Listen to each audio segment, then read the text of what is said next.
well, what could you do to improve yourself? Well, let's step one step backwards. The first question might be, why should you even bother improving yourself? And I think the answer to that is something like, so you don't suffer any more stupidly than you have to. And maybe so others don't have to either. It's something like that. You know, like there's a real injunction at the bottom of it. It's not some casual self-help doctrine. It's that if you don't organize yourself properly, you'll pay for it, and in a big way, and so will the people around you. Now, and you could say, well, I don't care about that, but that's actually not true. You actually do care about that, because if you're in pain, you will care about it. And so you do care about it, even if it's just that negative way, you know. It's very rare that you can find someone who's in excruciating pain who would ever say, well, it would be no better if I was out of this.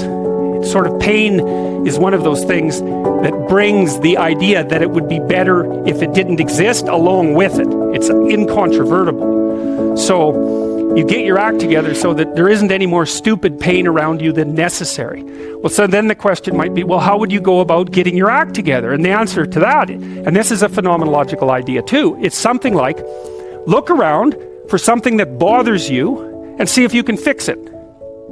So now you think, well, let's say you go into you can do this in a room. It's quite fun to do it just when you're sitting in a room, like a room, maybe your bedroom. You can sit there and just sort of meditate on it and think, okay, if I wanted to spend 10 minutes making this room better, what would I have to do? And you have to ask yourself that, right? It's not a command, it's like a genuine question. And things will pop out in the room that you know, there's a stack of papers over there that's kind of bugging you, and you know that maybe a little order there would be a good thing, and you know, there's some rubbish behind your computer monitor that you haven't attended to for like 6 months, and the room would be slightly better if it was a little less dusty and the cables weren't all tangled up the same way. And like, if you allow yourself just to consider the expanse in which you exist at that moment, there'll be all sorts of things that'll pop out in it that you could just fix.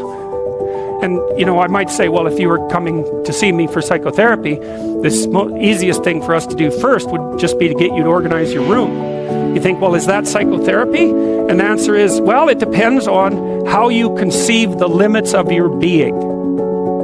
And I would say, start where you can start. You know, if something announces itself to you, which is a strange way of thinking about it, as in need of repair, that you could repair, then, hey, fix it. You fix 100 things like that, your life will be a lot different.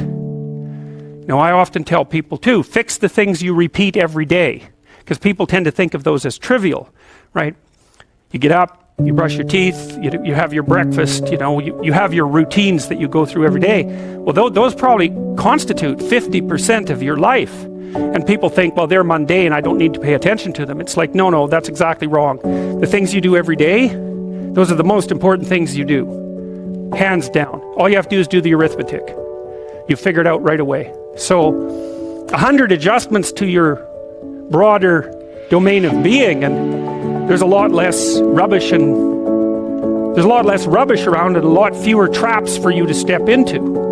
And so that's in keeping with Jung's idea about erasing once you've got your mind and your emotions together, and once you're acting that out, then you can extend what you're willing to consider yourself and start fixing up the things that are part of your broader extent. Now, sometimes you don't know how to do that. So you might say, imagine you're walking down Bloor Street and there's this guy who's like alcoholic and schizophrenic and has been on the streets for 10 years. He sort of stumbles towards you and, you know, incoherently mutters something. That's a problem.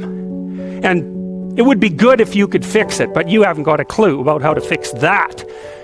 You just walk around that and go find something that you could fix, because if you muck about in that, not only is it unlikely that you'll help that person, it's very likely that you'll get hurt yourself. So, you know, just because while you're experiencing things announce themselves as in need of repair doesn't mean that it's you right then and there that should repair them. You have to have some humility. You know, you don't walk up to a helicopter that isn't working and just start tinkering away with it. You have to stay within your domain of competence. But most of the time, if people look at their lives, you know, it's a very interesting thing to do. I like the idea of the room, because you can do that at the drop of a hat. You know, you go back to where you live and sit down and think, okay, I'm going to make this place better for half an hour. What should I do? You have to ask. And things will just pop up like mad. And it's partly because your mind is a very strange thing. As soon as you give it a name, a genuine aim, it'll reconfigure the world in keeping with that aim. That's actually how you see to begin with. And so if you set it a task, especially, you have to be genuine about it, which is why you have to bring your thoughts and emotions together, and then you have to get them in your body so you're acting consistently. You have to be genuine about the aim, but once you aim, the world will reconfigure itself around that aim, which is very strange, and it's technically true. You know, the best example of that, you have all seen this video where you watch the basketballs being tossed back and forth between members of the white team versus the black team, and while you're doing that, a gorilla walks up into the middle of the video and you don't see it. It's like, you know, if you thought about that experiment for about 5 years, that would be about the right amount of time to spend thinking about it. Because what it shows you is that you see what you aim at. And that, man, if you can get one thing through your head as a consequence of even being in university, that would be a good one. You see what you aim at. And so because one inference you might draw from that is, be careful what you aim at. Right? What you aim at determines the way the world manifests itself to you. And so if the world is manifesting itself in a very negative way, one thing to ask is, are you aiming at the right thing? Now, you know, I'm not trying to reduce everybody's problems to an improper aim. People get cut off at the knees for all sorts of reasons. You know, they get sick, they have accidents. There's a random element to being, that's for sure. And so you don't want to take anything, even that particular phrase, too far. You want to bind it with the fact that random things do happen to people, but it's still a great thing to ask.